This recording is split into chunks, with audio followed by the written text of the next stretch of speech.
გამარჯობათ, განვაგრძოთ ჩვენ მუშაობა GUI-სთან და ჩვენს პანელზე დავამატოთ კიდევ ერთი ღილაკი და გავაიცნოთ ახალ კომპონენტს labels, რომელზეც შეგვიძლია ჩვენ უბრალოდ ტექსტი დავაწეროთ.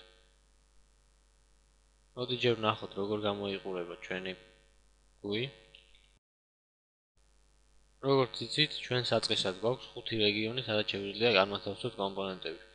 ცენტრალურ რეგიონში ჩვენ ჩასმული გვაქვს ეს სახატავი პანელი. ქვევით ეს ღილაკი დავდეთ და ეხლა მარჯვნივ და მარცხნივ დავამატოთ ღილაკი და label.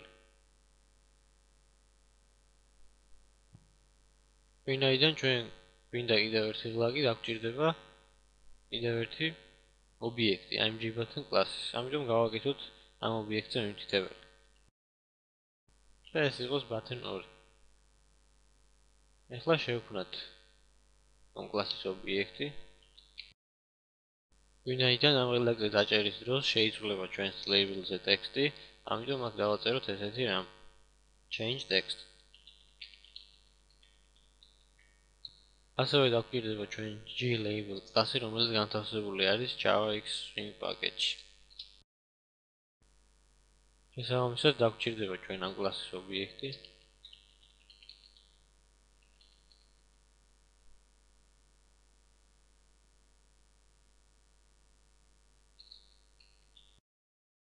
და კონსტრუქტორში ამ კლასს გადავცემთ იმ მნიშვნელობას, რაც გვინდა რომ დაიწეროს ამ კომპონენტზე. ყველაფერი მზად გვაქვს თითქმის, ის გადაგვჭირდა რომ ეს ორი კომპონენტი დავამატოთ ჩვენს პანელს. აქვე უნდა მივუთითოთ თუ რა ნაწილში გვსურს ჩვენ ამ კომპონენტის დამატება, ამისთვის წერთ. ასევე უნდა დავამატოთ ეს label-ით. გავუშვათ და ვნახოთ ახლა როგორ გამოიყურება ეს ყველაფერი.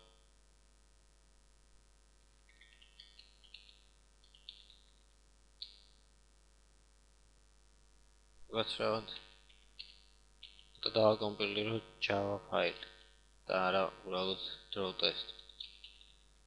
აი ამიტომაც არ იმუშავებს. და აი როგორც ხედავთ, ესეთნაირად გამოიყურება ეს ჩვენი GUI და მარჯვნივ არის განთავსებული ეს ღილაკი, რაც ჩვენ დავამატეთ და მარცხნივ არის ეს label-ი, რომელზეც ტექსტი უნდა შევცვალოთ შემდგომ. იმისათვის რომ ჩვენს მიერ დამატებული ღილაკის უსმინოთ და მის მიერ გამოსვლელი ევენთები დავიჭიროთ, ჩვენ გვჭირდება action listener interface-ის იმპლემენტაცია. ჩვენ შეგვიძლია მოვიქცეთ შემდეგნაირად. ამ ორივე ღილაკისთვის დავწეროთ სხვადასხვა კლასები, რომლებიც იქნებიან action listener interface-ის იმპლემენტაციები და იქ გადავსაზღვროთ აი ეს მეთოდი action performed. და შესაბამისად იქ შევასრულოთ ის კოდი, რაც გვინდა რომ ამ ღილაკზე დაჭერის დროს მოხდეს.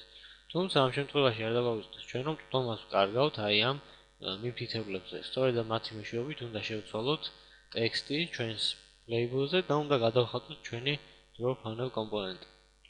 ამიტომ ამ ჩვენს მიერ დაწერილ კლასებს რამენაირად უნდა მივაწოდოთ მიმთითებელი draw test კლასის კონკრეტულ ობიექტზე. ჩვენ შემთხვევაში ეს იქნება dt. და ეს ცოტა არ იყოს და უფრო ართულებს ჩვენ საქმეს, ბევრი წერა გვიწევს. მეორე ვარიანტი გახლავთ ის, რომ ჩვენ შეგვიძლია აი თავად აქ action performed მეთოდში გავარკვიოთ თუ რომელმა ღილაკმა გადმოისროლა ესა თუ ის ივენთი და შესაბამისად ვიმოქმედოთ. ჩვენ შეგვიძლია ასეც მოვიქცეთ და დავჯერდით ამას, თუმცა მინდა ახალი რამ ვისწავლოთ დღეს და გავეცნოთ შიდა კლასებს. შიდა კლასი ალბათ სახელიდან გამომდინარე მივხვდით რომ გახლავთ კლასის შიგნით დაწერილი კიდევ ერთი კლასი.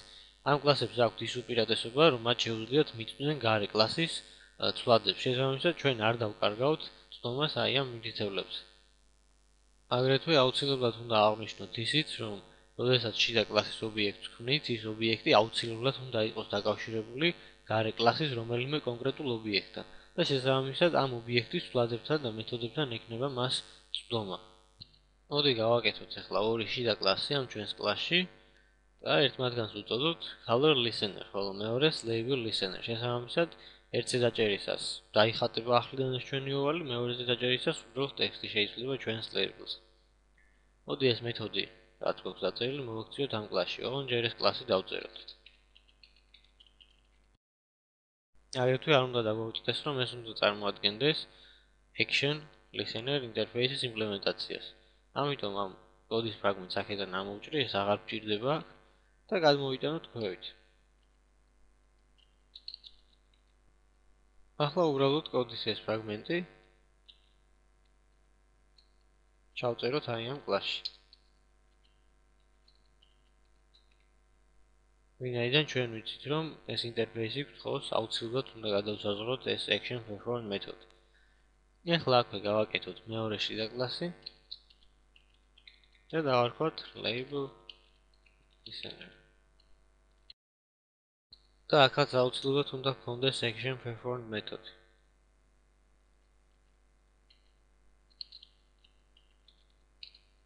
და ამ ღილაკზე დაჭერისას უბრალოდ ჩვენს labels შეეცვლება ტექსტი. ამიტომ წერთ label set text. და აი აქ წერთ რაიმე ტექსტს. ასევე ჩვენ არ უნდა დაგვავიწყდეს, რომ მხოლოდ ამ კლასების დაწერა საკმარისი არ არის. ჩვენ მათი ობიექტები უნდა შევქმნათ და დავაკავშიროთ შესაბამის ღილაკებთან. აი აქ პირველი ღილაკის შემთხვევაში აქ აღარ იქნება this-ი, ანუ მიუთითებელი აღარ გვექნება ამ კლასის ობიექტზე და მიუთითებთ აი ამ color listener კლასის ობიექტზე. მოდი, ბევრი რომ არ ვიწოვოთ, აქვე დავწეროთ new color listener. და აგრეთვე მეორე ღილაკსაც დავამატოთ ეს.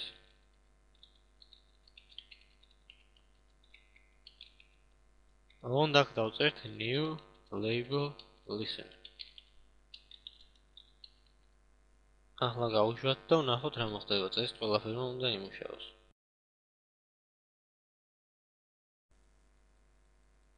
რა თქმა უნდა, შეიცვალა ამ მოვალის ფერი. და აი, როგორც ხედავთ, იმუშავა ამ ღილაკზე დაჭერის მეთოდმაც და შეიცვალა ამ label-ზე ტექსტი. მე ამ გაკვეთილს დავასრულებ დროებით დაგემშვიდობებით. მადლობას გიხდით ყურადღებისთვის.